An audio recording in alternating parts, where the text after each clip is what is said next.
Hello everyone, Sukanya study में एक बार फिर से आप सभी का स्वागत है। आज हम लोग addition and subtraction of fraction पढ़ने वाले हैं। हाँ, आज हम लोग फ्रैक्शन के ऐड और सब्ट्रैक्ट सीखेंगे।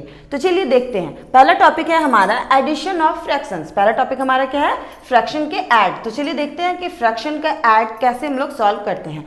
जिसमें हमारा फर्स्ट क्वेश्चन है 4/8 प्लस 7/8। तो इसमें मैं पहले आप लोगों को क्लियर कर देना चाहती हूँ कि प्रीवियस क्लास में मैंने आपको फ्रैक्शन के 3 टाइप्स बताए थे, प्रॉपर फ्रैक्शन, इम्प्रॉपर फ्रैक्शन और मिक्स्ड फ्रैक्शन। उसमें मैंने कहा था कि 6 होते हैं, लेकिन मैं 3 आपको बता रही हूँ, बाकी 3 मैं बाकी की क्लासेस में बताऊंगी, ठीक है। तो उसमें से अब 2 आज आप देखिए। इसमें क्या है ना कि जिसका डिनोमिनेटर सेम होता है, कोई भी फ्रैक्शन, जैसे ये 8 है या 2 फ्रैक्शंस है, इनको सम करना है, तो दोनों का डिनोमिनेटर क्या है? सेम है। तो इसको कहते हैं हम लाइक फ्रैक्शन। क्या कहते हैं? Like fraction. नेक्स्ट क्वेश्चन में देखते हैं, यहाँ क्या है? 3/5 और 2/7। ये दोनों देखिए सेम है क्या? नहीं, दोनों डिफरेंट है। तो जब डिनोमिनेटर डिफरेंट हो तो उसको हम कहते हैं अनलाइक फ्रैक्शन। क्लियर है? लाइक फ्रैक्शन और अनलाइक फ्रैक्शन। चलिए अब देखते हैं कि फ्रैक्शन वाले ऐड बनते कैसे हैं। तो सबसे पहले है 4/8 प्लस 7/8। तो जब डिनोमिनेटर सेम हो तो हमको कुछ नहीं करना है। नेक्स्ट प्रोसेस क्या होता है वो देखिए।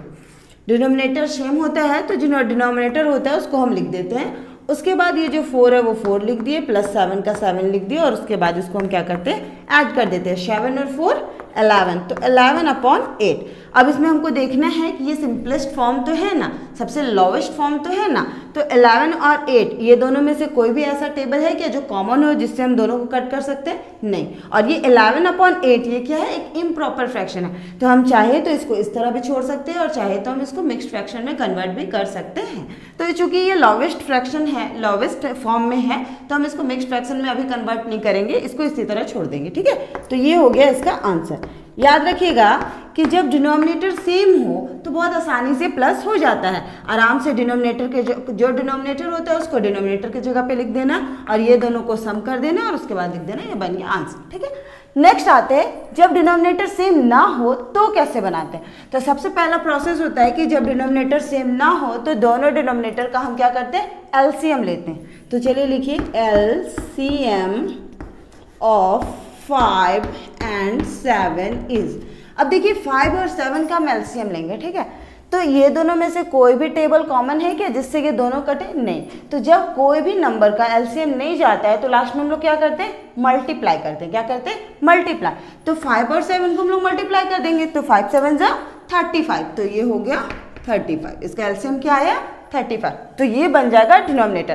प्लस और माइनस करने के लिए दोनों फ्रैक्शन का डिनोमिनेटर को सेम करना कंपलसरी होता है, ठीक है। तो चलिए ये बन गया। अब हम लोग यहाँ पर सेम प्रोसेस लगाएंगे, ये लिख दिए हम लोग 35। अब क्या करना है, यहाँ बहुत इंपॉर्टेंट है, ध्यान से सुनिएगा और समझिएगा। अगर किसी को कोई भी कंफ्यूजन रह जाता है तो आप कमेंट करके पूछ सकते हैं, ठीक है। 5 के टेबल में 35 कितने बार में आता है? मतलब 5 को 35 से डिवाइड करना है। क्या करना है? डिवाइड करना। तो 5 के टेबल में 35 कितने बार में आता है? 7 टाइम्स में, ठीक है। 7 बार में आता है, तो यहाँ हम लिख दिए 7। अब ये 7 को क्या करना है? 3 से मल्टीप्लाई करना है। मतलब पहला प्रोसेस क्या है कि जो डिनोमिनेटर होता है उसको डिवाइड करना होता है और जो आंसर आता है उससे नोमिनेटर को इनटू करना होता है, ठीक है, मतलब मल्टीप्लाई करना होता है। तो 5 के टेबल में 35 7 बार में आता है। अब वो 7 को हम 3 से मल्टीप्लाई करेंगे। यहाँ ब्रैकेट का मतलब मल्टीप्लाई ही होता है, ठीक है। प्लस का प्लस लिखे। अब 7 के टेबल में 35 कितने बार में आता है? 5 टाइम्स में। तो 5 को 2 से मल्टीप्लाई करेंगे, इस तरह से लिखेंगे। कोई दिक्कत? नेक्स्ट देखिए। अब चलिए 7 3 जा 21, प्लस का प्लस, 5 2 जा 10/35। मैथ्स में अच्छी रिप्रेजेंटेशन हो, इस बात का भी ध्यान रखना है, ठीक है। अब देखिए ये दोनों को प्लस कर दीजिए, तो ये दोनों को प्लस करेंगे तो क्या होगा? 1 और 0 1, 3 और 1 2 और 1 3/35। अब ये दोनों क्या कटेगा? कोई भी कॉमन टेबल है जिससे ये दोनों कटेगा? नहीं। तो यही हो गया इसका आंसर। क्लियर है? चलिए नेक्स्ट क्वेश्चन और देखते हैं, ठीक। चलिए अब नेक्स्ट क्वेश्चन देखते हैं। नेक्स्ट क्वेश्चन है 2 whole 2/3 प्लस 3 whole 1/2। क्या है ना कि क्वेश्चन की किस किस टाइप की वैरायटी हो सकती है, मैंने वही उस टाइप का क्वेश्चन लेने की कोशिश की है ताकि आपको बहुत ही अच्छे से क्लियर हो जाए, ठीक है। तो ये मिक्स्ड फ्रैक्शन में भी आपको प्लस करने के लिए दिया जा सकता है। तो सबसे पहले हम लोग को क्या करना है कि मिक्स्ड फ्रैक्शन को इम्प्रॉपर फ्रैक्शन में कन्वर्ट करना है। मैंने आपको प्रीवियस क्लास में ही बताया था कि मिक्स्ड फ्रैक्शन को इम्प्रॉपर फ्रैक्शन में कन्वर्ट करना सीखना बहुत कंपलसरी है, क्योंकि जब हम क्वेश्चन सॉल्व करेंगे तो हमको उस टाइम मिक्स्ड फ्रैक्शन को इम्प्रॉपर फ्रैक्शन में कन्वर्ट करना होगा। लेकिन मैंने आपको इम्प्रॉपर को मिक्स में करने नहीं बताया था, जो मैं आगे बताऊंगी आपको, ठीक है। तो चलिए इसको मिक्स्ड फ्रैक्शन को इम्प्रॉपर फ्रैक्शन में कन्वर्ट करते हैं। तो क्या होता है, मैंने आपको बताया था कि ये दोनों को क्या करते हैं, मल्टीप्लाई करते हैं। 3 2 6 और इसको प्लस करते हैं, तो 6 और 2 8/3। क्लियर है। प्लस 2 का टेबल 3 टाइम्स पढ़ेंगे, 2 3 जा 6 और 1 7, 7/2। ठीक है। अब नेक्स्ट प्रोसेस क्या है, बस सेम प्रोसेस से चलना है, ये आगे स्टेप से।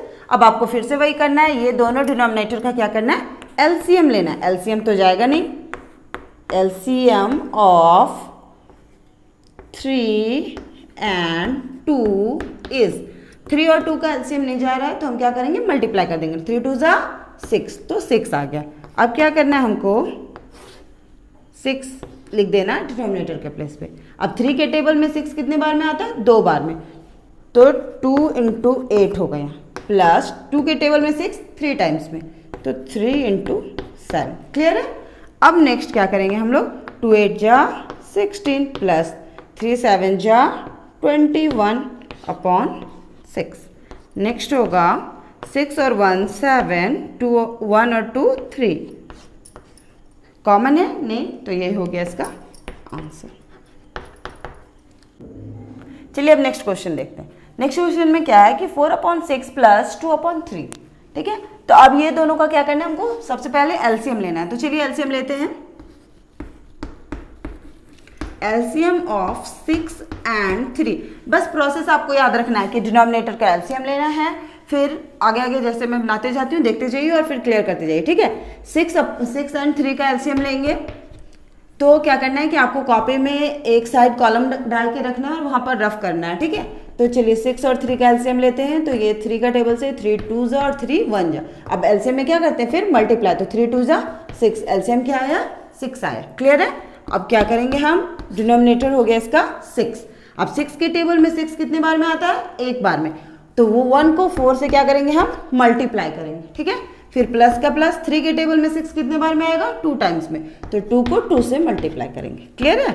अब चलिए 1 4 जा 4 ही, प्लस 2 2 जा 4, हो गया 6। अब इसको ऐड करेंगे तो हो गया 8/6। क्लियर है। अब ये देखिए, ये लोवेस्ट नहीं है, सबसे लोवेस्ट फॉर्म में नहीं है, तो इसको चलिए लोवेस्ट फॉर्म में करते हैं। 2 4 जा 8 और 2 3 जा 6। अब ये हो गया लोवेस्ट फॉर्म में। क्लियर है।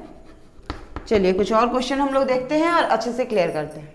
नेक्स्ट क्वेश्चन है 2 + 3/5। अगर आप क्वेश्चन इस टाइप से आ गया कि एक होल नंबर हो, दूसरा फ्रैक्शन हो, तो हम कैसे सॉल्व करेंगे। तो देखिए, इसका सबसे पहला आपको क्या याद रखना है कि अगर कोई होल नंबर है, ठीक है, तो उसके नीचे 1 छुपा होता है। क्या छुपा होता है, 1, क्योंकि हम 1 को 2 से डिवाइड करेंगे तो 2 ही आंसर आएगा, उससे कोई फर्क पड़ने वाला नहीं है। लेकिन यहाँ 1 छुपा होता है, हम 1 लिखेंगे तभी इसको सॉल्व करेंगे, ताकि सॉल्व करने में आसानी हो। ठीक है।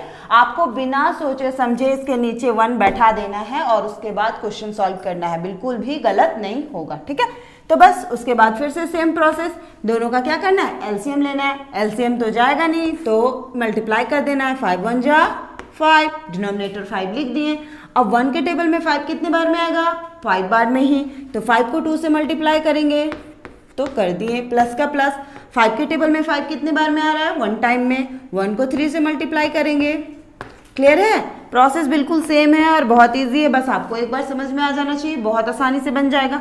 5 2 से क्या होता है, 10, प्लस 1 को 3 से मल्टीप्लाई करेंगे तो 3/5। क्लियर है। अब चलिए इसको लिख दीजिए, 10 और 3 13/5।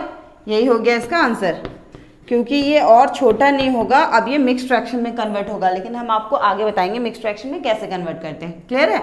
अब नेक्स्ट देखिए, जरूरी नहीं है कि हमेशा आपको 2 ही फ्रैक्शन को ऐड करने के लिए दिया जाए। हो सकता है 3 फ्रैक्शन दे दिया जाए, हो सकता है 4 दे दिया जाए, हो सकता है 5 दे दिया जाए, मतलब कुछ भी दिया जा सकता है। उस समय भी आपको बिल्कुल भी नहीं अकबकाना है, ना घबराना है, फटाफट बना देना है। प्रोसेस सेम है, बस उसी तरह बनेगा। चलिए देखते हैं कैसे बनाते हैं। मैं एक क्वेश्चन आपको बना के बता रही हूँ ताकि आपको कोई भी कंफ्यूजन ना रहे। तो चलिए देखते हैं। सबसे पहला प्रोसेस क्या है मेरा, डिनोमिनेटर्स जितने भी होते हैं उसको क्या करना है, एलसीएम लेना है। क्या करना है, एलसीएम लेना है। तो चलिए ये तीनों का एलसीएम ले लेते हैं। लिख लिए 10, 5, 2। एलसीएम लिए, 2 5 जा 10, 5 का 5 उतार देंगे। आपको एलसीएम तो आती ही होगी, अगर एलसीएम नहीं आती है तो कोई बात नहीं, सुकन्या स्टडी में बने रहिएगा, मैं आपको सब कुछ सिखाऊंगी। 2 5 जा 10, 2 के टेबल में 5 नहीं आता है तो 5 जैसे वैसे उतार देंगे और 2 1 जा 2। अब 5 के टेबल से ये कट जाएगा, 5 1 जा 5, 5 1 जा 5 और 1 का 1। क्या आया, 5 2 जा 10। ठीक है, तो इसका डिनोमिनेटर क्या बन गया, 10। क्लियर है।